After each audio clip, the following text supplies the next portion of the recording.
Bien Mais sûr. par exemple, si t'avais été un animal, t'aurais été quel animal? Moi, Ouais. moi, je pense qu'en vérité, soit j'aurais été un aigle, soit j'aurais été un corbeau.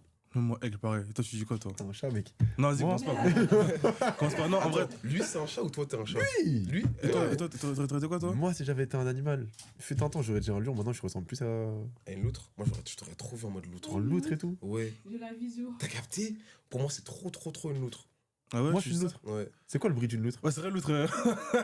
Non, j'aurais pas dit. J'aurais dit Otari? Otari. Non, aucun Genre lien. gros lard, genre. Non, non, non, non, non, Moi, non, toi, non. t'es soit un castor, soit une loutre. Un castor, parce que j'ai des grosses dents. Non, toi, même je te pas. sens venir. Parce que Ok. Père Castor. Alors, C'est, raconte-nous ouais. une histoire. T'as capté. Yeah, yeah. Moi, c'est- Comment de fois mon cœur je l'ai renié? Comment de fois mon cœur je l'ai oublié? Moi, j'ai rien à dire à part welcome to Geoffrey, les gars. On peut faire un maximum d'applaudissements pour. On peut applaudir quand même, c'est vrai, c'est vrai, c'est vrai. Vraiment. On est accompagné comme d'un érudit, et comme on dit, si le savoir est une arme, c'est que Geoffrey est lourdement armé. Lourdement armé. Lourdement armé. C'est ça, vous, c'est ça. Le vous. minigun, le minigun. Arrêtez, Si arrêtez. le minigun était une personne, ça aurait été, ça aurait été Geoffrey. Non, et moi, ma Les personne, gars. Daniel Smith, les Yeah. choses se font, les bails se font, les jazz sont faits, les trios se font, Yeah. les choses sont dites, Mm. tu vois, les mental analytics se font aussi, Exactement. tu vois. Donc aujourd'hui, on va parler de sujets qui Qui fâche un peu. fâchent un peu, mais on est là fâche pour un ça, peu. tu vois. Ouais, C'est c'est ça. ça. C'est ça. C'est quoi les thèmes aujourd'hui à aborder? On enchaîne les deux ou on en dit qu'un? Qu'un seul pour l'instant, qu'un Ok. seul. Qu'un seul, vas-y. On va commencer avec qui profite de la guerre. C'est ça, à qui profite la guerre. À qui profite la guerre? Déjà, pour commencer, pourquoi ce thème en vrai de vrai, genre? En vrai, là, bah, c'est pas un secret. Hein. En ce moment, on voit le contexte actuel. On ne sait pas si demain, le très cher président Vladimir Poutine n'hésitera pas à nous effacer de la carte. Drop name directement. Franchement, il n'y a pas le temps. Hein.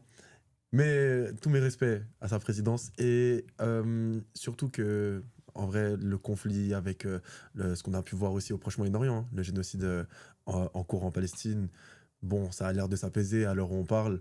Espérons que ça dure. Ok. Et donc on voit que c'est quand même un sujet d'actualité. Donc il faut qu'on puisse aussi se poser des questions sur pourquoi, le comment, pourquoi est-ce que personne ne fait vraiment de choses concrètes pour arrêter ces choses, etc. En fait, rentrer dans les profondeurs de à qui profite la guerre, en fait. Pourquoi est-ce qu'elle perdure? C'est que forcément, il y a quelqu'un derrière ou quelque chose, ou il y a un but, il y a un objectif derrière, mais quel est-il? Ok, bien évidemment, là, je parle vraiment de la guerre sous l'aspect d'affrontement entre deux groupes armés, c'est bien ça? Exactement. Ok, ok, super. Ok. Ok, on va te laisser introduire, Ouais, je te vu que tu maîtrises cela. Ouais, maîtriser, c'est un grand mot. Mais en tout cas, parce qu'il est clair là que si on réfléchit bien, si on regarde historiquement, la guerre, elle date même d'avant la création de la civilisation. Ça veut dire que c'est quelque chose qui est soi-disant normal pour nous, pour l'homme, pour l'être humain. Maintenant... Peg. Au calme, ça au calme. Ok, Chill members. yeah. Donc, et il est clair que la guerre, c'est quelque chose qui existe depuis historiquement avant la civilisation. Donc, c'est quelque chose qui est censé être normal pour l'humain. Mais aujourd'hui, il y a la pensée, il y a la bonne pensée, entre guillemets, il y a ce courant-là qui nous fait croire que bon, la guerre, elle n'est pas forcément nécessaire, elle n'est pas forcément essentielle. Et il y a des questions à se poser aussi sur le cadre de la guerre, comment elle se déroule, même si on est d'accord ou pas d'accord avec la guerre, elle existe. Mais maintenant, comment est-ce que on va la gérer? Donc la question des crimes de guerre, la question des génocides et ces choses-là. C'est ça. Et il faut pouvoir vraiment rentrer, creuser pour comprendre ces choses-là. En profondeur, hein, En dans profondeur. les abysses. Dans les abysses, dans les abysses. Ok. Mais du coup, là, comme ça, à chaud, enfin, toi ou peut-être Geoffrey, pour toi ou pour vous, à qui profite la guerre? Là, comme ça, à chaud, tu penses? Là, je dis une entité, genre. Tu peux nous dire, hein, franchement. Mhm. On est parti de toute façon, là, on a le train Ah, avancé. ouais. Ah, c'est Le parti. train là, avancé. Moi, franchement, si je devais penser à deux groupes de personnes, entre guillemets, à qui profite réellement la guerre, moi, Deux catégories. ouais, deux sous-catégories. Moi, je pense particulièrement aux nationalistes extrémistes, en gros, ceux qui aiment tellement leur patrie, qui veulent la défendre, Ok. et aussi aux banques. Hein. Ok. Les banques, c'est-à-dire? Une banque, elle va financer la guerre. Au sens que quand un État il aura besoin de créer, comment dire, de fabriquer ses armes, etc., il aura besoin de fonds. Ok. Sachant que tous nos États, soi-disant, développés, ils sont tous endettés. Donc, ils ont tous besoin d'argent. C'est vrai. Donc, ils vont forcément aller chercher auprès des banques des fonds nécessaires et essentiels, surtout que tout le monde n'a pas le même système d'impôt que nous, on a en Bien France. sûr. Ils vont tous aller chercher de l'argent quelque part pour développer leur armée. Et on a vu que ça pouvait, au cours de l'histoire, être hyper pertinent même pour le développement d'un pays. La Suisse, jamais engagée dans un conflit. Et- Pourtant, qui a majoritairement financé le conflit, par exemple, la Seconde Guerre mondiale? La Suisse. La Suisse. Swiss Bank. Ok, mais est-ce que là, tu es en train de dire, enfin, je prends tes mots, je paraphrase un peu ce que tu dis. Est-ce que selon toi, la condition sine qua non pour une victoire, c'est une banque? En gros, sans banque, c'est mort? Ouais, clairement. C'est un peu vrai, hein. Comme beaucoup de gens le disent, le nerf de l'argent, enfin de la guerre, c'est l'argent. Vous vous rappelez Donald Trump, le conflit en Ukraine? Il a commencé à reprocher la gestion des finances qu'il avait accordées à l'Ukraine. C'est Ou plutôt vrai. que Joe Biden avait financé, enfin avait avancé. Donc l'argent, c'est le nerf de la guerre. Très souvent, on va infliger justement, on va dire la même phrase, mais avec d'autres catégories. On peut parler de la religion, on peut parler des nations, on peut parler de la philosophie, etc. Mais en réalité, le véritable nerf de la guerre, C'est l'argent. C'est c'est l'argent. l'argent. C'est l'argent. En plus, tu as parlé de Trump ou de Biden, des USA. Yeah. J'ai vu récemment une petite vidéo par rapport à ça, comme quoi les USA menaçaient de se retirer de l'ONU. Parce Ouais. que si je me trompe pas, je crois qu'ils ont un montant commun qu'ils doivent investir chaque année. Tous les États doivent Ça, investir. ils doivent investir. Et les USA se plaignaient qu'ils investissaient à perte, et là où d'autres États ne le faisaient plus. Ouais. Et ils ont dit que clairement, si ça continue en ce sens, ils allaient se retirer de l'ONU et qu'ils n'apporteraient plus leur soutien militaire. Mais Surtout que, si je ne me trompe pas, c'est eux qui mettent la plus grosse partie. Exactement, Il me c'est semble. ça. bah, en même temps, vu que c'est l'une des plus grandes puissances Yeah. au monde aussi, c'est Et aussi c'est les pour ça. instigateurs. Hein. C'est ça, mais même tu le vois dans les pays d'Afrique de l'Est, la plupart du temps, quand un pays gouverne sur un autre pays, c'est parce qu'il est allié avec une puissance qui lui fournit en armes, donc du coup aussi en argent, en matériaux. Et donc du coup, tu vois que il va y avoir deux guerres entre deux pays qui ont un PIB qui est assez similaire, mais dès qu'un pays va s'allier avec une grosse patrie, tu vois directement qui va dominer qui, tu vois. C'est ça. Donc le fond, l'argent, c'est vraiment quelque chose qui va donner le pas de danse dans la guerre. Et c'est ce qu'on voit exactement en Israël actuellement. Exactement. La différence entre Israël et le Hamas, c'est que Israël est financé et on envoie des armes. Et soutenu. Exactement. On envoie des armes de base de tous les pays. Bon, là, maintenant, il y a eu quand même une prise de conscience. Hein, donc, ça veut dire qu'on a arrêté d'envoyer des armes ou de l'argent trop conséquemment à Israël, parce qu'on a ouvert les yeux sur ce qui se passait réellement sur le terrain. Bien sûr. Mais il est quand même à noter que si Israël a toujours dominé les guerres, c'est parce qu'il y a toujours eu derrière un soutien armé et économique. C'est vrai.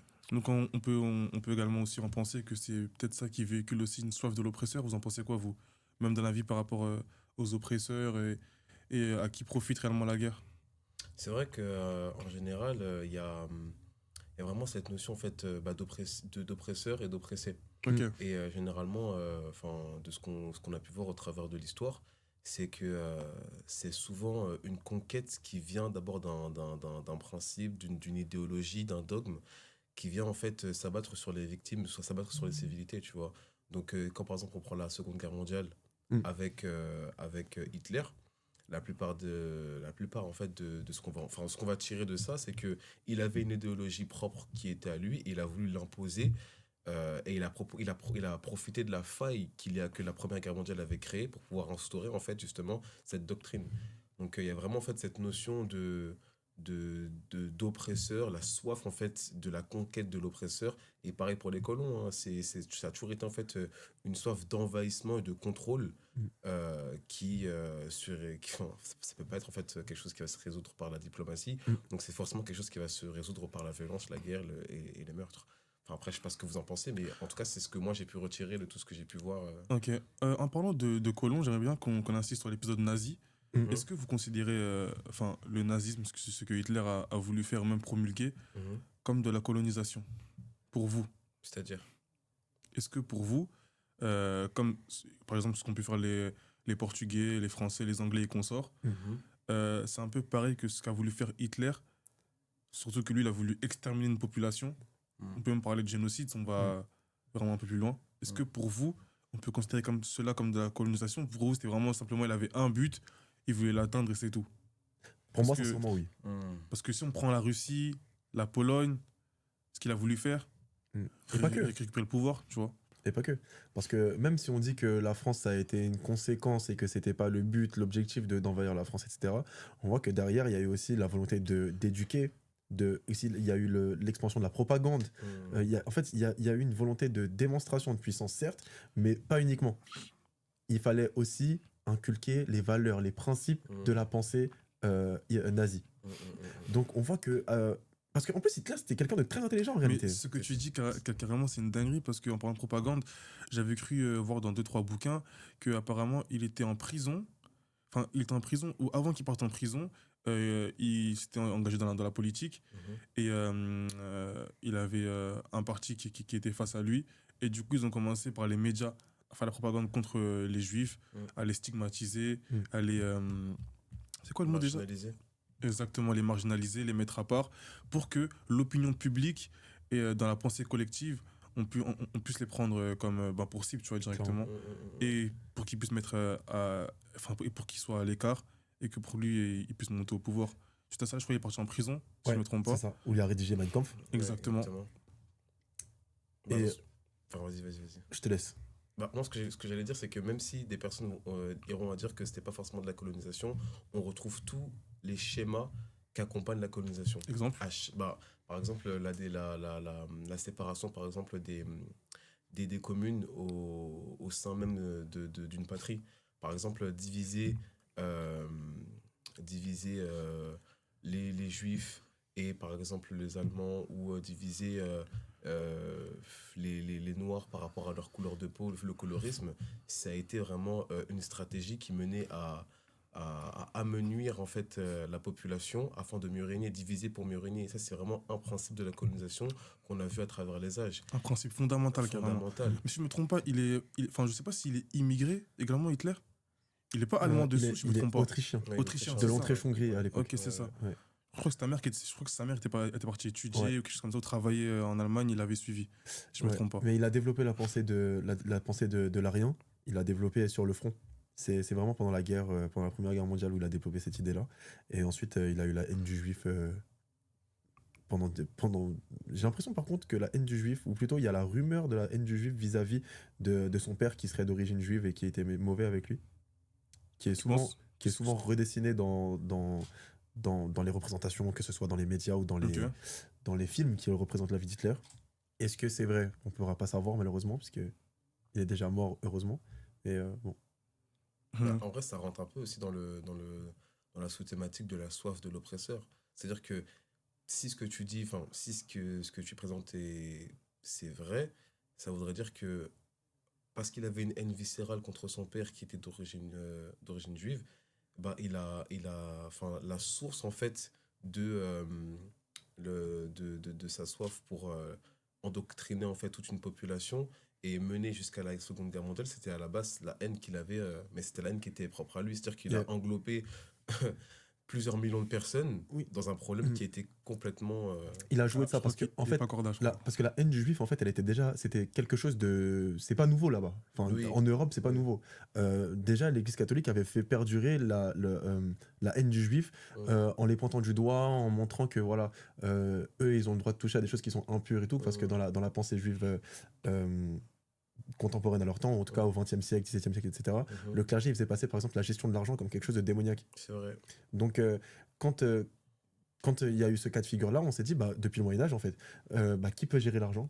Les juifs, ils se sont portés volontaires. Ouais. Il y a des métiers qui faisaient gagner beaucoup d'argent. On s'est dit, c'est vain, ça sert à rien, etc. Donc on a dit, les chrétiens, plutôt les catholiques, allez dans les champs, aller dans les métiers durs, etc., qui ne font pas rapporter énormément d'argent, mais voilà, qui vous permettent de vivre, et laisser les villes, ou plutôt intrinsèquement, ils ont laissé les villes survivre. Ouais, clairement.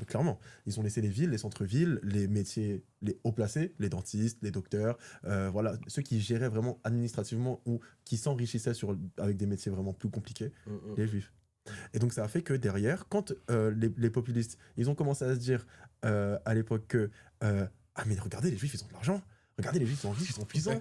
Et nous, on est là, on trime, on n'a rien à manger. Il y a un taux de chômage énorme en Allemagne, etc. etc. Et c'était le cas en France, c'était le cas partout en Europe, en fait. Partout où l'Église catholique avait un ascendant et avait inculqué cette mentalité. Ça a commencé comme ça. Les gars, l'affaire Dreyfus. Tu connais pas, dis-moi. Dreyfus, c'était un soldat de l'armée française pendant. Lui française. Louis Dreyfus. Ouais, c'est ça. Ok. Pendant la guerre de Prusse, etc., après ça, du moins, il a été accusé de trahison. Et ça avait fait les gros journaux et tout. C'est à partir de cette histoire-là qu'on a commencé à parler d'opinion publique, parce que il y a des hautes personnalités qui se sont impliquées dans l'affaire, parce que même le président, etc., ont commencé à se poser la question de comment un soldat a pu trahir son pays. Est-ce qu'il l'a vraiment fait? En plus de ça, il est d'origine juive. En plus de ça, et la raison pour laquelle il a été pointé du doigt, il a été accusé d'avoir trahi son pays, c'est d'abord parce qu'il était juif. Ah, selon toi, c'est vraiment la condition principale. Ouais, avant vraiment. toute chose. Pour de vrai. Ok. Clairement. En fait, ils se sont servis du fait qu'il était juif pour dire que si dans ce cas-là, il y a eu quelque chose qui a fuité, c'est parce que les juifs, c'est des traîtres. Ok. C'est Donc, bon. en fait, ils ont fait une généralité d'une seule Exactement. personne. Ok. Mais c'est le fait de dessiner deux courbes et dire ah, regardez, ces deux courbes se ressemblent, donc il y a un lien de cause à effet. Ouais. C'est ce qu'on voit beaucoup dans les médias modernes. Ouais, c'est vrai. C'est vrai. Après, c'est vrai qu'on parle beaucoup de l'épisode nazi, mais je pense qu'on peut aussi parler de l'épisode des Portugais. Tu vois, surtout La colonisation. T'es bien calé, parce que les Portugais, C'est vrai qu'ils ils passent beaucoup sous les radars. Hein. Ah, mais c'est la vérité, tu vois. Quand on parle d'oppresseurs, on parle beaucoup des Français, des Anglais, des Américains, Yeah. mais on parle très peu des Portugais, je trouve. Sans vouloir, bien évidemment, indexer une population ou un peuple, mais il faut quand même dire les choses.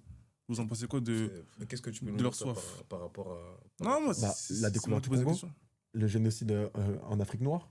Déjà. Dis-nous. La ridiculisation aussi du personnage, enfin de l'homme, de l'être humain noir comme un personnage. Pour ceux qui ne savent pas, je peux expliquer un petit peu Ok. la découverte du Congo, même chronologiquement. Hein. J'ai plus exactement les dates, mais ça tu Ok. vas m'aider. Mais en tout cas, pour l'histoire du Portugal, en tout cas, c'est l'explorer, c'est.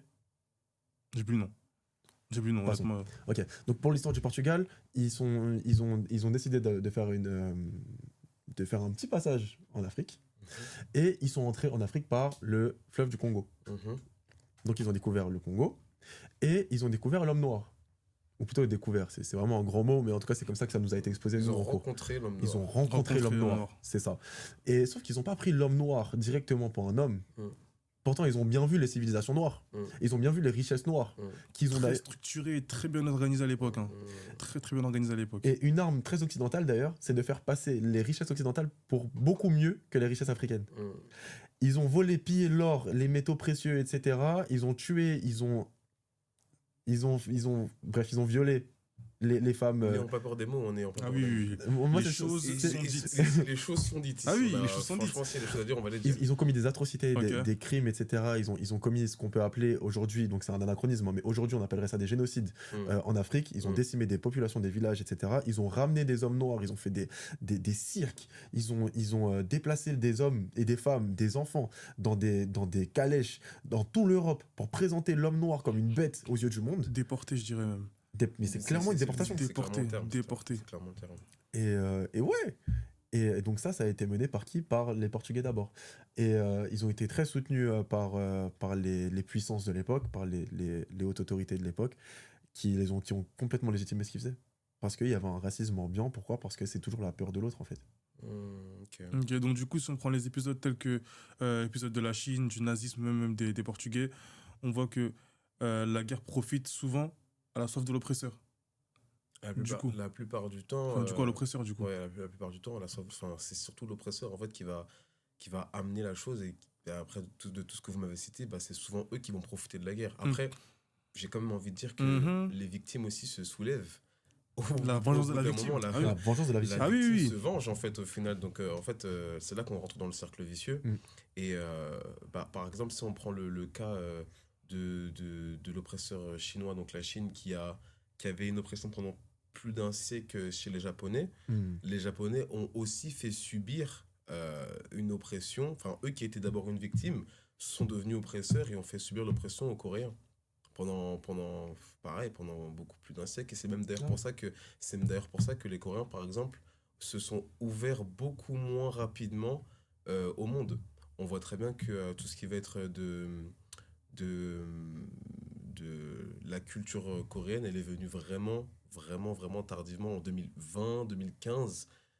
on a eu vraiment une montée de la culture coréenne. Et parce qu'ils se sont vraiment ouverts tardivement, parce qu'ils sont restés entre eux, ils sont restés très communautaires.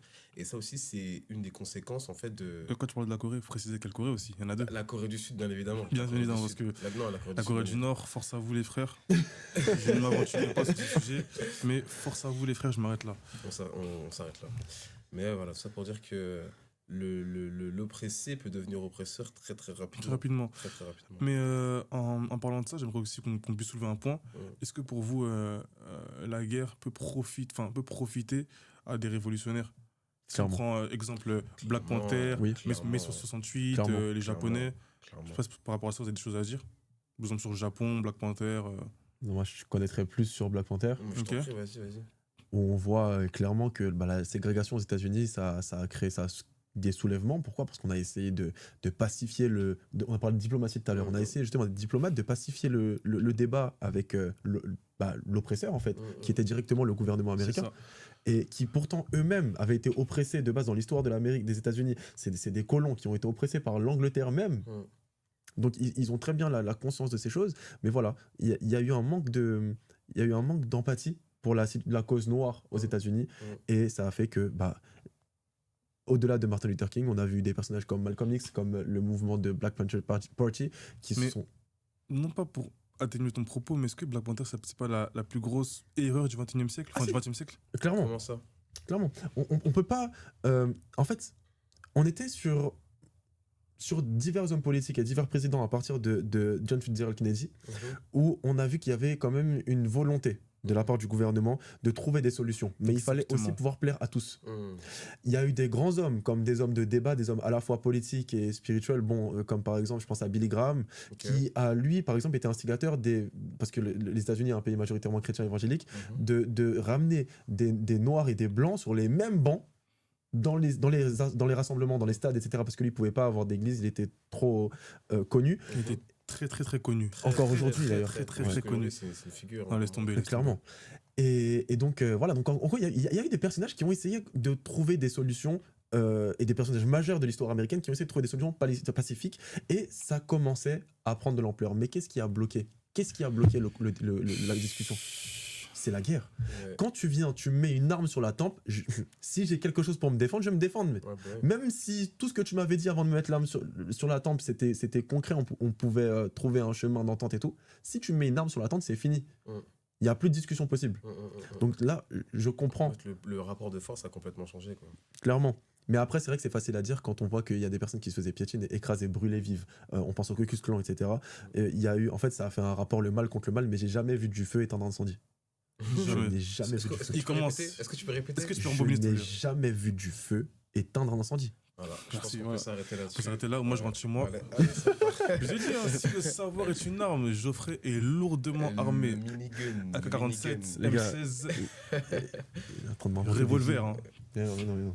Non, mais c'est vrai que le mouvement Black Panther partait en vrai d'une bonne intention. Merci. Oh, merci. Sans ma passe. Merci. D'une bonne intention, mais la source même de ce mouvement, c'était l'essence même, moi, c'est ça.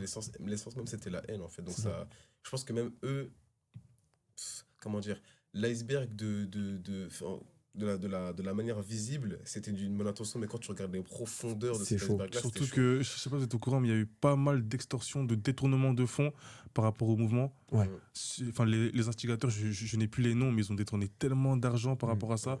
C'est un petit peu ce qui s'est reperpétué avec BLM plus tard, avec le défunt George Floyd récemment. En fait, c'est vraiment triste. Donc les révolutions, donc selon vous, est-ce que ça profite un petit peu aux révolutionnaires, les guerres? Les guerres, ou pas du tout? Moi, je suis absolument d'accord avec ça, parce qu'en fait, la guerre, elle crée une brèche. En fait, elle crée une brèche économique, elle crée une brèche psychologique, elle crée une brèche dans les familles, elle crée... en fait, tout ce que l'atmosphère de paix crée, en fait, dans un État, vu que c'est complètement chamboulé et qu'on arrive, du coup, dans une atmosphère de discorde, ça laisse, en fait, la possibilité à tous les désirs les plus noirs de l'humain de pouvoir exister, en fait. Exactement, et comme tu l'as dit, non, fini. Enfin, ça pour dire que beaucoup de personnes qui, en fait, ont formé des groupes pour pouvoir impacter leur société, ont utilisé la guerre comme tremplin. Et en fait, vu qu'ils se sont dit, bah, dans tous les cas, c'est la merde, donc du coup, bah, nous-mêmes, on va faire notre loi, en fait. Nous-mêmes, on va faire notre... on va se faire justice nous-mêmes, comme les gens savent très bien le faire. Et comme la diplomatie, c'est un truc qu'on utilise très rarement, enfin, on utilise au départ, et on finit par utiliser le gun, bah voilà, quoi, tout ce qui est... Est-ce que tu as déjà vu une révolution pacifique? Pacifique, ça marche pas. Non, ça n'existe pas. Ça marche pas. Ça marche pas. Il n'y a aucune Ça marche pas. révolution Même pacifique. les jeunes, ils ont commencé par le pacifisme, mais. Et on ça a finit parlé comment de mouvements révolutionnaires à partir du moment où ils ont commencé à être violents. Exactement. Exactement. Donc la révolution dans la pensée. Mais ça, c'est à cause de la révolution Parce que française, je suis sinon, désolé. au début, ça s'appelle une manifestation. Exactement. Une manifestation. Exactement. Mais eux, du coup, ils nous ont fait miroiter que la manifestation, c'était une solution pacifique pour trouver une solution. Faux. Faux. Mais on n'est jamais écouté. Faux. Si encore on était écouté, Je pense qu'on est écouté, négligé. négligé, c'est Ouais. ça. Mais on est écouté. Bah, Moi, on n'est pas je pense- écouté, du coup, on a entendu. Voilà, exactement ce que j'allais dire. Oh, Il y a une il différence, commence. il y a une On différence aura entre, entendu, c'est pas entre pareil. être entendu et être écouté. Bah oui, Je peux entendre C'est ça. une conversation sans... sans y prêter attention, tu vois. Mais Non, si j'ai écouté, par contre, je vais porter un avis. C'est ça. C'est ça. Mais de toute façon, comme il a si bien dit, je pense que la révolution, ça, c'est un peu un pléonasme, même ça ouvre des opportunités pour les opportunistes. Mhm. Mais pour vous, in fine, est-ce que la guerre, c'est une nécessité? Moi, je dirais oui. Moi, Toi, je dirais non. ok, il commence. Moi je dirais oui aussi. Non, vous pouvez dire. Vas-y, je vous écoute. Je vous écoute. C'est toi qui as dit non. Toi qui as dit non, je commence. Non, mais... Il a dit non. non, mais- mais non, il mais a dit non, non, il non, va pas commencer. Il a dit non. Non, mais commence. Vous êtes deux contre moi. Commence, t'as dit non. Justement, contre moi. dis pourquoi est-ce qu'on T'as devrait voulu penser... aller à contre-courant. Dis pourquoi. Exactement le contraire. Moi, pour moi, la guerre n'est pas une nécessité. Pourquoi? Parce que, est-ce que t'as, comme il a dit tout à l'heure, est-ce que tu as déjà vu un feu éteindre le feu? Non. C'est-à-dire que la guerre est une conséquence du manque, en fait, de savoir-être des humains. Et en fait, tout à l'heure, il a dit qu'on avait l'habitude de la guerre, que la guerre, c'est quelque chose qui perdurait depuis des années, c'est quelque chose qui était périn, limite, tu vois. Mais je suis pas d'accord, c'est quelque chose qui a été banalisé. En fait, on a banalisé le fait de gifler quelqu'un, parce que, oh, bon, voilà, ça arrive, quoi. Et j'ai même envie de donner un exemple. Par exemple, tu vois, si on diminue l'échelle de la guerre à un couple, tu vois, le fait de dire que le mari bat sa femme et que du coup tous les maris battent leur femme, bah en fait, c'est une nécessité. Tu vois. Tu mélanges Sauf que- tout. Non, je mélange Ouais, pas t'as tout. vraiment tout mélangé. Je mélange Il pas mélange tout. tout. je Il mélange mélange pas tout. absolument Parce tout. que beaucoup- Attendez, laisse-moi finir. Parce que beaucoup de personnes diront, oui, enfin, il y a des gens qui diront, je dis pas que... Bon, en vrai, beaucoup de personnes pensent comme ça. Je suis sûr que beaucoup de personnes pensent comme ça. Il y en a beaucoup qui pensent que l'autorité du mari se base aussi par la violence. Qu'il y en a beaucoup qui pensent que, comme pour l'éducation, le fait de battre son enfant, le fait d'utiliser la violence, c'est une manière, en fait, d'imposer sa vision et une manière aussi de mettre de l'ordre. Et en fait, à plus grande échelle, c'est ce que la guerre produit, en fait. Et donc, du coup, pour moi, je suis pas d'accord pour dire que la guerre est nécessaire. En fait, dire que la guerre est nécessaire, ça reviendra à dire que la paix est inutile. Ok, moi j'avance deux arguments, après je vais laisser le terrain, Je t'en je prie. vais faire la passe à mon ami Geoffrey. Ouais, je t'en Le prie. savoir est une arme, Vas-y, je t'en il est prie. lourdement armé. Milligan, Non mais Milligan, je Milligan, te le répète, il est lourdement armé. Milligan. Ok, je pense que si je me trompe pas, j'ai vu une stat comme quoi, sur 195 pays, Mhm. 97% ont déjà été impliqués dans un conflit armé, dans une guerre. Ok. Donc il Donc- reste que 7 pays 7 qui pays. n'ont pas été impliqués dans une C'est guerre. ça. Et pourtant, Je crois que c'est quoi dans la c'est liste, il y a la Suisse. Suisse. qui plutôt est économiquement Et impliqué. impliquée dans la... Étroitement impliqué, parce que je suis quand même à le rappeler, mais quand il y avait la Seconde Guerre mondiale avec les nazis, c'est quand même eux qui ont facilité avec la Croix-Rouge en faisant des faux laissés-passer pour que les nazis puissent s'envoler en Argentine, tu Oui, vois. mais tous ces Donc pays... ils sont quand même impliqués. Il y avait aussi le Liechtenstein, donc C'est ça. des pays. Il y avait aussi un pays, un pays d'Océanie. Non, j'ai oublié le pays. En tout cas, il y avait un pays d'Océanie. Donc sur 195 pays, il n'y a que 5 à 7 pays qui n'ont jamais été impliqués dans une guerre. Donc moi, je pense que pour l'homme, avec un grand H, la guerre est une nécessité. Je m'explique. Je te mets une situation. Je ne suis pas partisan de la guerre, toi non plus. Ouais, Jusqu'à là, on se suit. Toi et moi, on est dans le désert. ouais, J'ai une gourde d'eau. ok, Ma gourde est fraîche. ouais. Tu sais, les gourdes aluminium là, bien fraîche. Ouais, Elle est ouais. remplie. Il me reste de l'eau. Toi, tu n'as plus d'eau. Mhm, Tu me dis, donne-moi de l'eau. Je te dis, non, je te passe pas d'eau. mhm, Est-ce que tu meurs de soif mhm. ou tu me frappes? Sois honnête. Regarde, honnêtement, Tu Honnêtement, meurs de t'as vu, soif ou tu honnêtement. me frappes? Sois honnête. honnêtement, Honnête. honnêtement, Honnête. honnêtement, Honnête. H. honnêtement, Honnête. Moi, je pense. Net haut. Moi, je pense. T'as Non, vu, Pense pas. je- Pense pas. En vrai, Honnêtement, ma pense condition humaine voudrait que je te frappe pour récupérer l'eau. Ok, du coup, c'est une guerre. C'est bon, on s'arrête là, c'est bon. Non, on mais s'arrête non, là. laisse-moi On s'arrête répondre. là. Laisse-moi répondre. C'est bien ce que j'ai dit. Ma condition humaine ferait que je te frappe pour de l'eau. L'homme avec un grand H, c'est ce que j'ai dit. avec un grand H. Mais, pour moi, c'est pas une nécessité. En fait, c'est pas forcément dire que ta condition humaine te ramène à ça que c'est nécessaire. C'est pourquoi, parce que me frapper et récupérer mon eau est nécessaire à ta survie. Exactement. Est nécessaire Parce à ta que tu survie. confonds la nécessité et l'obligation. Oh il est lourdement armé, carrément. Vas-y. Quelque chose de nécessaire, c'est quelque chose d'essentiel. Pardon, qui n'est pas essentiel, c'est quelque chose de vital. Ok. Mhm. Donc ça veut dire que tu dépends de cette chose pour ta propre survie. Mhm. Donc c'est instinctif. Donc toi, tu dépends de la violence pour ta propre survie. Il mélange Non, tout. je dépends de l'eau, donc je suis obligé d'aller chercher l'eau par la force. Ok. Par De tous les la, moyens même possibles. manière, de la même manière que je fais un 40 heures pour pouvoir payer mon loyer. Ok. Tu comprends? Ouais.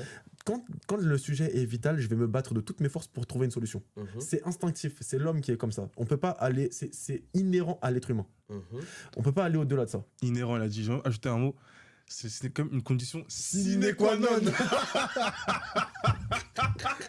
Gros. Bref.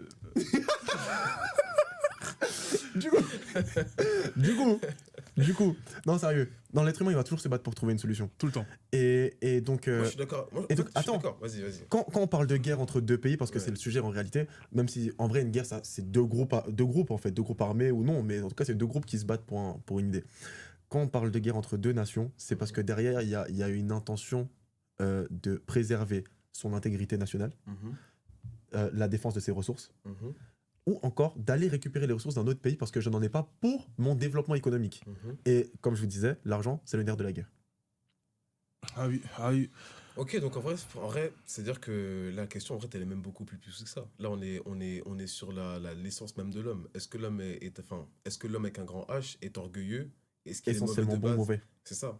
Ok, mais. C'est ça. Moi, je pars du principe que effectivement, Mhm. l'homme est Attention. essentiellement mauvais. Essentiellement. Essentiellement, il a tout dit. Essentiellement mauvais, Mhm. mais je ne pourrais pas dire que la guerre est une nécessité, tu vois. Mm. En fait, Ok. pour moi, ça ne restera jamais. Pour moi, la guerre est juste une conséquence de la condition de l'homme. Mm. Et être une conséquence, c'est pas forcément être une nécessité, tu vois. Ok. Genre, c'est. En fait, dire que c'est nécessaire, vraiment, c'est une dinguerie. Je crois que vous vous rendez pas compte. Ouais, c'est une non, dinguerie je te mens de pas, dire que frérot, c'est c'est nécessaire, vraiment une genre. dinguerie, mais Mais c'est la vérité. C'est la vérité. Mais la C'est la réalité vérité. n'est pas une vérité. Ok, bon, de toute façon, c'est pas grave. Bougeons un peu du sujet, parce qu'il est borné, ça bougera pas. Ça bougera pas. Non, attention, non. Moi, je veux j'ai que une les question. gens, non, les gens en commentaire, dites-nous s'il vous plaît votre avis. Est-ce que pour vous la guerre est une nécessité? Et ne dites pas des oui et des non. Dites-nous vraiment genre un oui pourquoi et un non pourquoi. Et soyez sincères, hein. Soyez sincères. Argumenté. Vraiment. Sincèrement, si pour vous c'est une nécessité ou pas, tu vois. Parce que moi vraiment je reste sur mon avis. Moi la guerre n'est pas une nécessité. Vous pensez que si. Ok, pas de souci. On fera un épisode 2 dessus. Ok, moi j'ai une question comme avant qu'on change de sujet, qu'on puisse switch. Est-ce que pour vous les peuples se relèvent de la guerre et si oui, comment? Si je prenais le Japon, comme je disais, le Japon, après la Seconde Guerre mondiale, a réussi vraiment à se relever économiquement parlant. Mhm. Mais moralement parlant, il a eu beaucoup de mal à se relever parce qu'ils n'ont pas accepté en fait ce qu'il s'était passé. Ils n'ont pas endossé la responsabilité de leurs actes durant la Seconde Guerre mondiale. Et donc du coup, il y a eu comme un espèce de désir d'effacement en fait des actes commis, les crimes contre l'humanité. Et j'ai même envie de dire qu'il y a des gens qui sont nés après la guerre. Et comme il n'y a pas en fait cette culture du plus jamais, comme on a pu l'avoir en Allemagne, bah, les gens qui se sont complètement détachés Ok. des conséquences de la guerre. Et quand tu regardes l'Allemagne, bah, l'Allemagne c'est un pays qui s'est vraiment relevé économiquement. Il y a quand même le marque. Hein, Il y a Attends. il y a quand même Non, le marque, parce que- mais par rapport au Japon, je précise par rapport au Japon, ils ont vis-à-vis du Japon. vis-à-vis du Japon, ils ont réussi à se relever économiquement et moralement parlant. Parce que justement, il y avait cette notion de nous assumons nos erreurs publiquement dans les livres d'histoire. On va Ils n'ont pas le choix. Bah, ils n'ont pas eu le choix, Mm. mais les Japonais aussi n'ont pas eu le choix. Sauf que, enfin, Mm. ils étaient censés ne pas avoir le choix, mais ils ont pris le choix de mettre des œillères. C'est pour ça que je dis que par rapport Mais- à l'Allemagne, enfin par rapport au Japon, pardon, l'Allemagne s'est relevée moralement aussi. Tu vois. Là où par contre je suis pas forcément d'accord, c'est la question du plus jamais. Elle est plus pertinente au Japon qu'en Allemagne. Ouais. Parce qu'en Allemagne, là, aujourd'hui, là, c'est le Front National qui est en tête des voix. Ok, mais Non, il y a pas. Ok, mais c'est ouais, le. mais non, je suis d'accord. Et Mais le Japon a renoncé à une armée, ou plutôt à un État militarisé. Ils ont une police ouais. particulière qui ressemble un peu à une forme d'armée, ou plutôt une police Gendarmerie. fédérale. Ouais, mais comme si c'était la police d'un État, tu vois. Ouais, une gendarmerie, quoi. Mais ils n'ont pas de vraie armée pour faire la guerre avec, tu vois, comme on a nous en France ou d'autres pays, tu mais vois. le taux- C'est plus une le- puissance comme à l'époque. Mais le taux de suicide au Japon, il est super élevé. C'est-à-dire que, en fait, le Japon, il a même pas la force. Il a même pas la force intérieure de pouvoir continuer une guerre. Et ça, c'est. Ça, c'est la pensée du samouraï. J'échoue, donc je préfère mourir qu'échouer. Harakiri. C'est plutôt le déshonneur, le harakiri. Mais Ouais, ça, en fait, c'est ça qui compte le suicide. suicide. C'est Mais- ça, déshonneur. ouais, mais par Parce rapport que à la guerre. c'est un peu comme avec les kamikazes. Pour eux, il était inconcevable C'est ça, en fait. de rentrer à la base. Oui, mais, C'est soit je tue quelqu'un, ou soit je me tue, et en même temps, on tue tout le monde. oui, mais tu le vois. truc, c'est quoi? C'est qu'en faisant ça, tu n'embrasses pas la réalité. En fait, Oui, t'es en mais mode je préfère la mourir. réalité selon qui? Ben, la réalité selon Selon tes qui? actes. Occident? Non, Selon tes, nous? non, selon tes actes propres. En fait, en tant qu'État, le Japon aurait dû directement assumer toutes les conséquences. Assumer toutes les conséquences. Et donc, du coup, ça aurait fait que. En fait, la société, elle est divisée elle est fragmentée, en fait. Entre ceux qui assument, ceux qui n'assument pas, ceux qui viennent de naître et qui viennent d'arriver, qui sont même pas au courant de ce qui s'est passé. Et en fait, qu'ils l'apprennent, en fait, grâce à la mondialisation. Ok. C'est complètement inconcevable en fait de continuer un État et d'avoir une solidité au niveau de la morale et de la conscience collective parce que y a rien, c'est complètement vide. C'est complètement vide. Surtout qu'ils ont subi un génocide. Surtout qu'ils ont subi un génocide. Alors que là où en Allemagne justement ils ont su en fait rebondir, c'est aussi par rapport à une franchise et une sincérité par rapport à ce qui s'est passé, tu vois. Il Ok. y a vraiment eu cette culture du plus jamais. Et elle est vraiment ancrée, en fait. Elle est pas genre juste symbolique ou, je sais pas moi. Ouais, elle est pas symbolique, elle est vraiment là, Je- elle est vraiment présente. J'apprécie fortement comment tu as mis l'accès sur la psychologie, la réflexion. Parce que là, ça me permet de passer au deuxième sujet, qui est la santé mentale chez les hommes. C'est un sujet important. Très important. C'est ça. Donc on va introduire. Du coup, là, on va parler un petit peu de la santé mentale chez les hommes. Yeah. Parce que c'est un sujet qui est beaucoup mis à part, qui est beaucoup négligé. Donc, de ce fait, j'ai quand même quelques chiffres. T'écoutes. Du coup, on sait que la santé mentale masculine, c'est un sujet qui est largement négligé, comme je l'ai dit précédemment à l'instant. En termes de consultation psychologique, c'est les chiffres France et Monde. Ok. C'est comme des références solides en 2024-2025. 65% des patients suivis par un psy sont des femmes, contre seulement 35% d'hommes. Ok. C'est selon Univadis 2024. Ok. Et on constate que les hommes consultent beaucoup moins, malgré une souffrance, on peut dire, comparable. Voire même au-dessus, selon moi, à mon sens. Mais ça, on y vient. Ok. Au niveau des tabous de la communication, 37% des hommes déclarent peiner à parler de leurs difficultés psychiques. Et 79% jusque la santé mentale masculine reste un sujet tabou en France, selon Fréquence Médicale. Ok. Et c'est malheureux. Et là, tenez-vous bien, il y a 20,8 décès pour 100 000 hommes en 2024, contre 6,3 pour 100 000 femmes, selon Ok. National Geographic, carrément 2025. Du coup, les hommes meurent 3 fois plus ou 4 fois plus, je ne suis pas très bon en maths, par suicide que les femmes. Et ce qui est malheureux, c'est que 72% des suicides mondiaux concernent des hommes. 72. 72% des suicides mondiaux. En fait, là, carrément, je ris, mais c'est un rire nerveux. Non, mais moi, là, je suis mais c'est un sourire nerveux de ouf. 72. 72% des suicides mondiaux concernent des hommes. Et moi, je ne mens pas dans ma tête. Ce que je veux dire, c'est un peu une narine, mais comprenez-moi, à l'époque, je n'avais pas le recul, mais je pensais, moi, que le suicide, c'était un truc de femme quand j'étais petit. Genre, Pour moi aussi. j'ai jamais eu l'image d'homme qui se suicide. Enfin, à part à un moment, il y avait eu une petite histoire avec Bouygues Télécom, quelque chose comme ça. Il y avait des suicides France de masse. Télécom. France Télécom. Télécom avec des suicides de masse. Pardon, Bouygues. Des suicides de Opérateur. masse. Moi, je te la passe, moi. On dit des trucs de ouf. Vous êtes de ouf, vous êtes en mode 60%. 72, c'est énorme. C'est énorme. Selon l'INSEE, 4% des hommes ont consulté un psy contre 7% des femmes. Donc, voilà. Moi, j'avais pas cette pensée en mode c'est un truc de femme, mais j'avais trop cette pensée c'est un truc de faible. Oui, Ouais, c'est Tu ça. vois, Pareil. C'est un truc Mais de genre le il faut suicide, du c'est un truc courage de ouf, hein. Mais Tu sais, il faut des balls de ouf pour se suicider. Il faut Vraiment. du courage. Il faut un courage immense. du coup, t'es en train de dire que les hommes sont plus courageux que les femmes. Parce qu'il y a plus de suicides chez les hommes que chez les femmes. non, toi, tu whippines. En fait, il me met de la sauce, mais je suis dans la politique, donc je vais botter en touche. Non, ce n'est pas ce que j'ai dit. Ce n'est pas mon propos. Ce n'est pas ce que je prétends promulguer.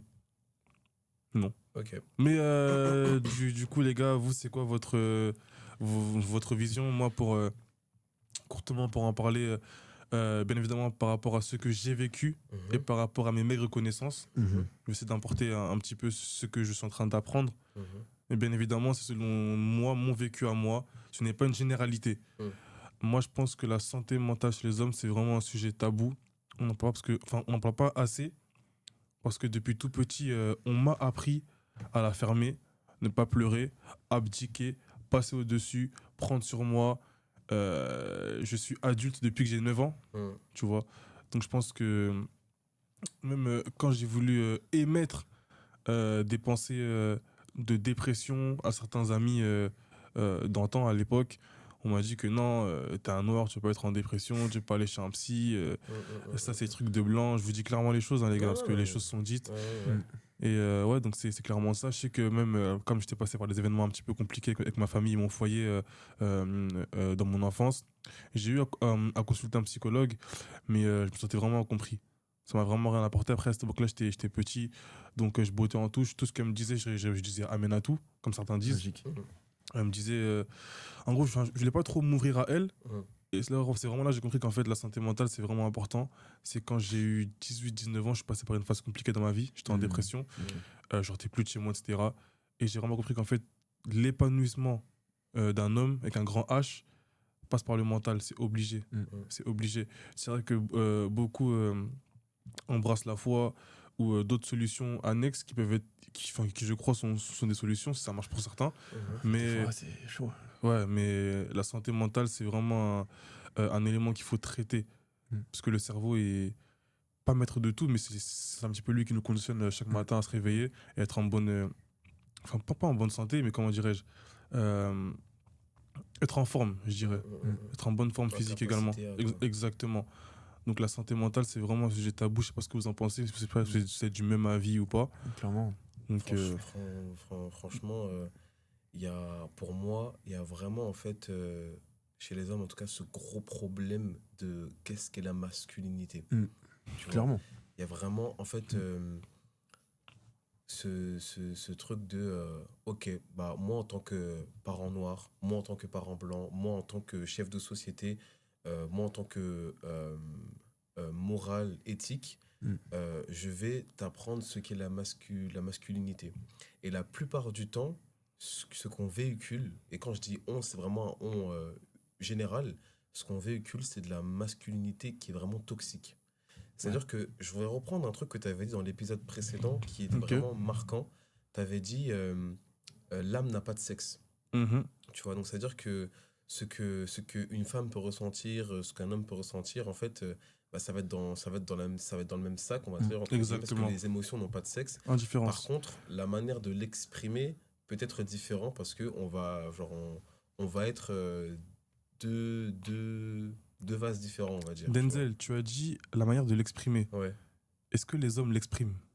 C'est ça le problème. Mais pourquoi Est-ce qu'ils ont le droit de l'exprimer? Non, C'est ça. mais justement, c'est pour ça que je parle d'éducation à la masculinité toxique. C'est-à-dire que pour les femmes, on va te dire ok, tu peux exprimer tes sentiments comme ça, comme ça, comme ça, comme ça, parce que c'est les attributs que nous, on a jugés bons pour une femme.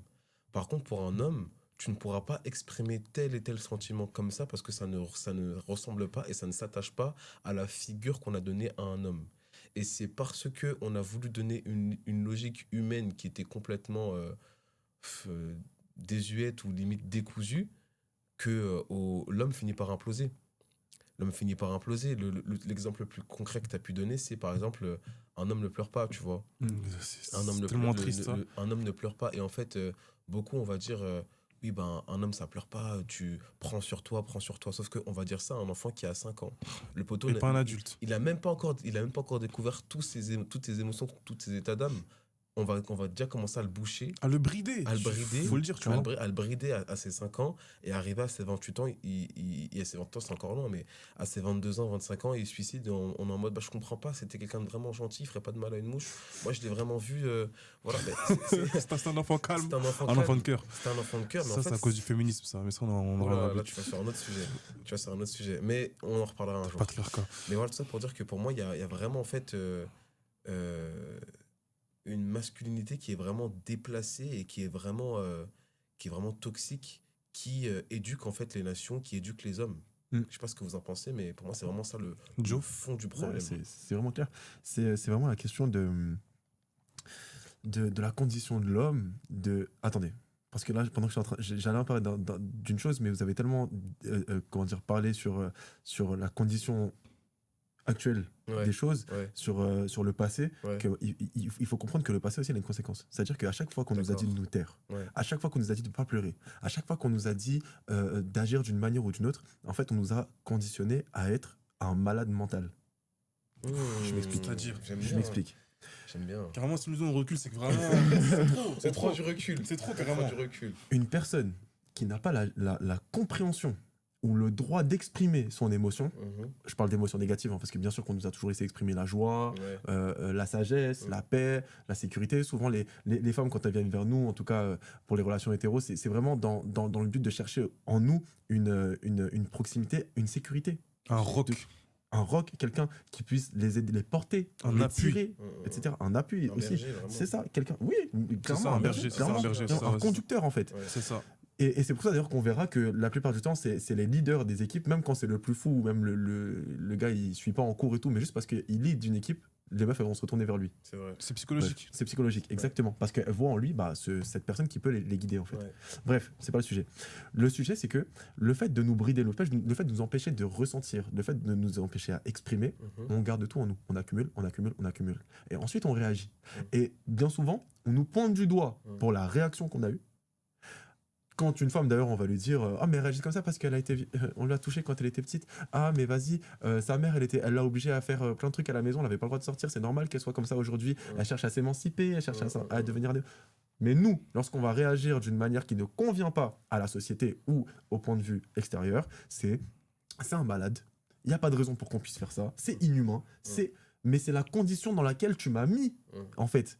Si tu mets du bicarbonate dans du vinaigre, considérant que la vie en général, c'est le récipient et que notre vie, c'est le bicarbonate, lorsque tu vas mettre du vinaigre et que tu vas fermer, ça va exploser. C'est vrai. Donc, il faut comprendre qu'à chaque fois qu'on nous a dit tais-toi, tais-toi, tais-toi, on a rajouté une goutte de vinaigre en plus à chaque fois.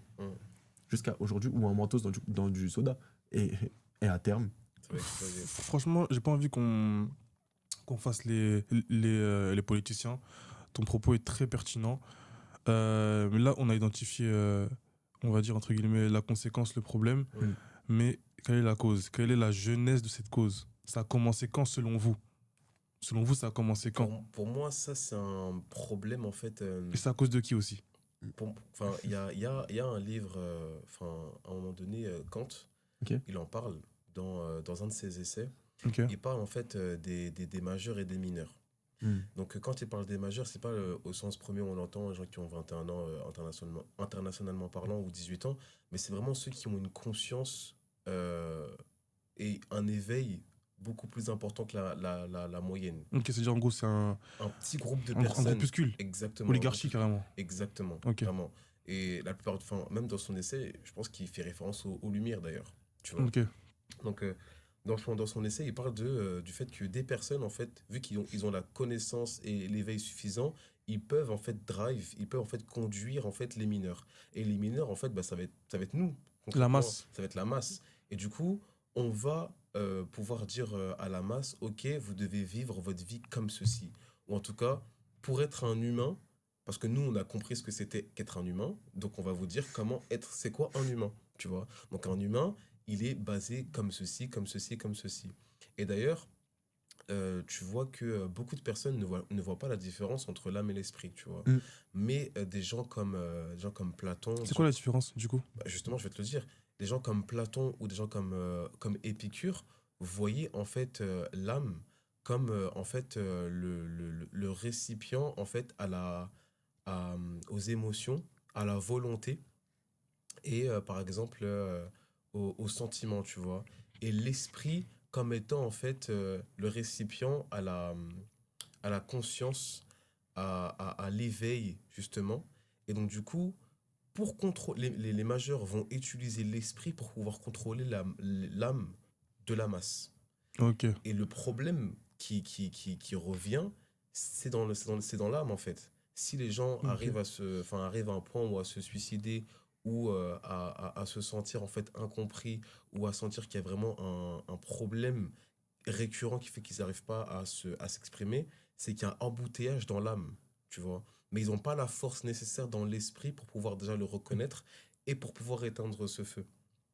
Donc du coup, pour moi, le problème, il est vraiment ancré en fait dans le code humanitaire et Depuis la Genèse depuis la jeunesse. de ce monde? Depuis la jeunesse de ce monde. Ok, Depuis la ok, jeunesse de ok. ce monde. Du coup, si j'ai bien compris, en gros, l'esprit, ce serait un espèce de connecteur entre comment dire, le subconscient, le surmoi et le métaphysique. Exactement. Et l'âme, c'est le siège des émotions, quoi. Exactement. Ok. Ok, pour ceux qui savent pas, tu peux expliquer c'est quoi le métaphysique? Le métaphysique, c'est tout ce qui est lié à ce qui est l'univers spirituel, qu'on parle de Dieu, qu'on parle de l'univers, qu'on parle d'esprit, comment dire, de démons ou autre. En fait, dès qu'on parle de connexion avec cet univers-là, ça touche à ça. Mais surtout, quand on va parler de doctrine ou de dogme métaphysique, c'est pour parler des principes spirituels qui régissent la vie matérielle. Exactement. Ça va? Non, c'est Ok. bon.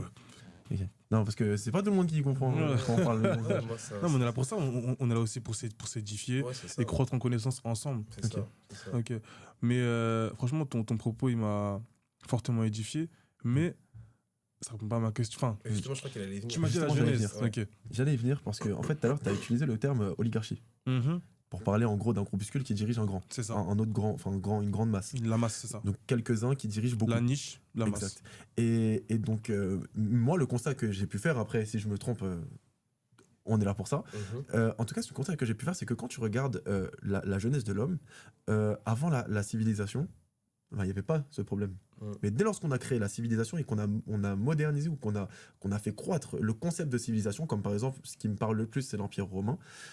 C'est dans l'Empire romain où on a véritablement vu, avec tout ce qui était système de la Respublica, donc la chose publique, la démocratie en réalité, et ces choses-là, on a vu un groupe d'hommes qui dirigent la masse.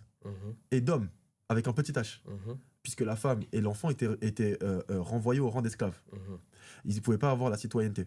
Et un groupe d'hommes a décrété ce que devait être un citoyen, donc un homme, Exactement. et qui avait qui avait la main sur le reste de la population européenne et même mondiale, puisqu'ils allaient jusqu'au Proche-Moyen-Orient, en Asie, etc.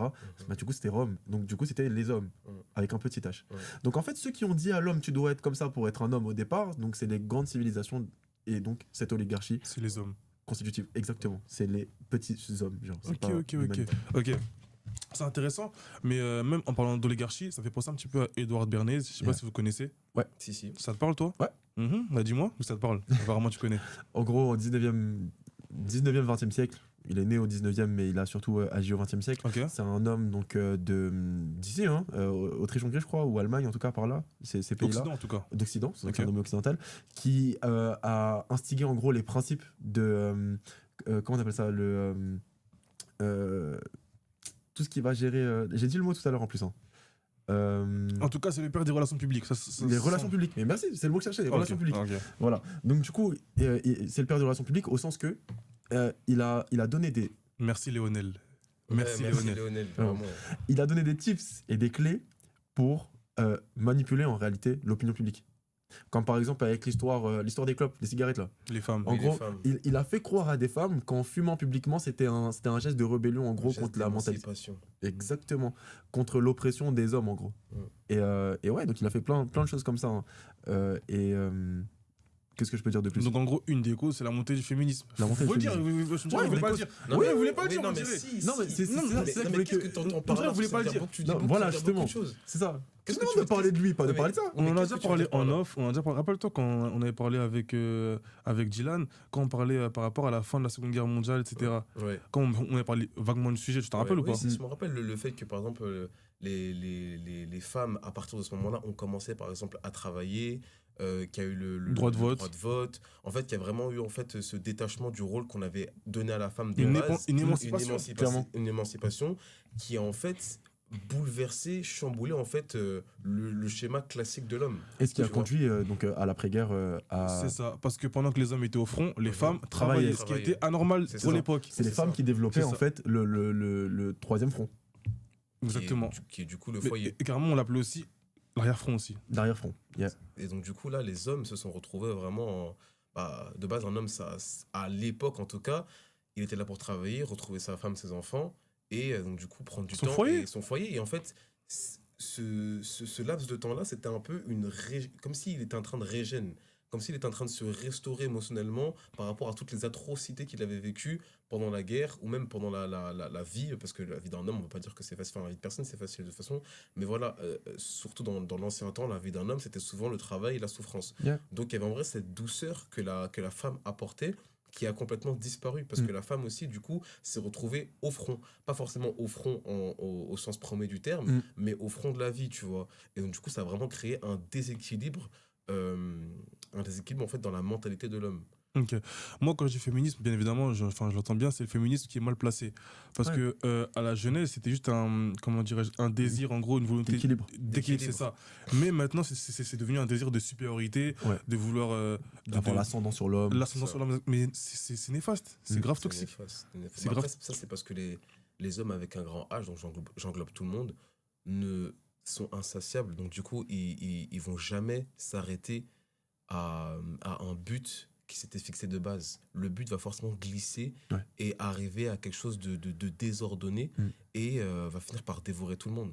C'est-à-dire qu'aujourd'hui, au sein même d'une même doctrine, d'une même communauté, donc par exemple les féministes, il y a ceux qui sont effectivement pour l'égalité entre les femmes et les hommes, et à ceux qui sont vraiment... on est là pour montrer notre supériorité. Ouais. Ou alors qu'une femme sait tout faire comme un homme. Mais tu n'es pas un homme. Tu peux réclamer ton autorité, enfin, tu peux réclamer en fait ton droit À qui à la société. À la société. Ouais. À la société, tu peux réclamer Dirigé ton par droit. qui Par des Les hommes. hommes. Ok, continue. Mais même, Pause. Continue. tu peux réclamer en fait ton égalité, tu vois, mais réclame ton égalité comme une femme.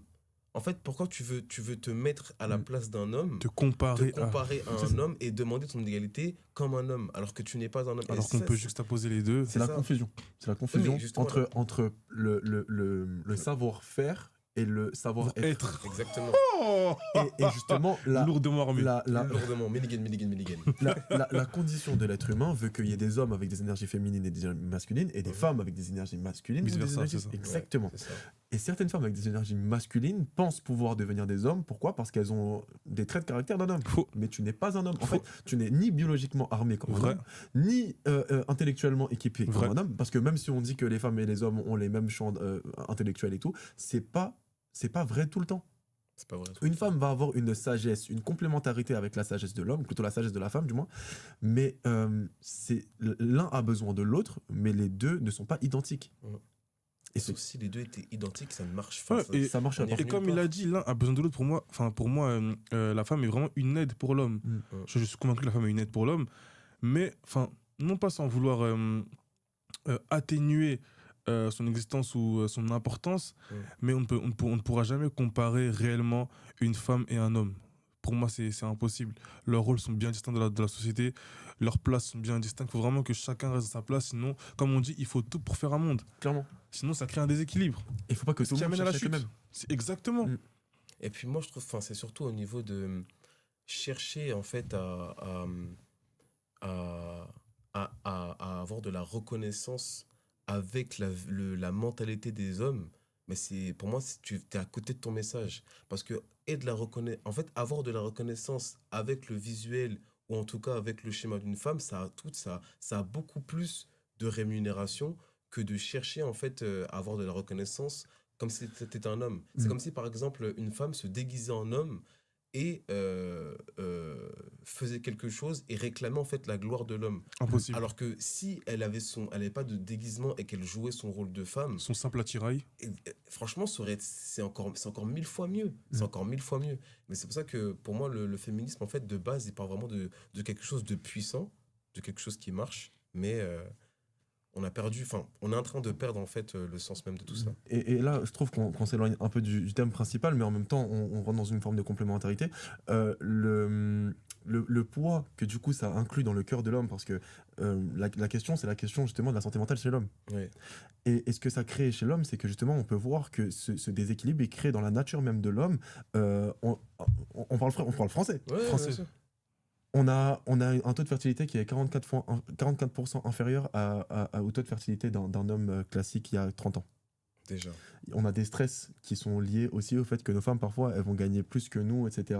Parce que c'est lié à notre nature, en fait. Parfois, c'est considéré comme un espèce de truc tribal ou primaire chez l'homme, mais c'est notre condition naturelle. On est fait pour diriger, pour dominer un foyer. Et aujourd'hui, on voit que celui qui dirige et qui domine le foyer, c'est celui qui a l'énergie supérieure à la nôtre. Pourquoi ? Parce que nous, on ne laisse plus exprimer notre énergie, notre rôle, en fait. C'est même plus qu'une énergie, c'est notre personnalité, notre identité. On la terre sous le tapis pour plaire à la société aujourd'hui. C'est malheureux.